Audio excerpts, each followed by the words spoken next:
Bu qanday belgilar bo'lishi mumkin? Teridagi toshmalar, terini o'zgarishlari va nafas yo'llaridagi demak spazmlar.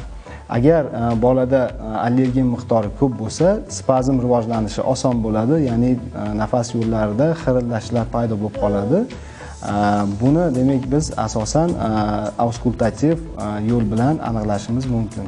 Ayni xuddi shunday kasalliklar ham borki, obstruktiv bronxit degan. Buni kasallikning sababchisi hech qanday virus, bakteriya emas, faqatgina demak o'sha allergenlar hisoblanadi. Bemorni demak yaxshi dieta qildirib, yaxshi parvarishlasak, bunday holat kuzatilmaydi.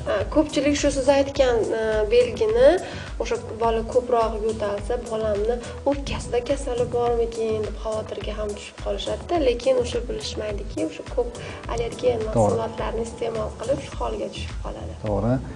Albatta buning uchun bolalarni demak ovqatlanish rejimini to'g'ri yo'lga qo'yish tavsiya qilinadi. Keyinchalik bolalarida demak turli xil kasalliklarni oldini olgan bo'lar edilar.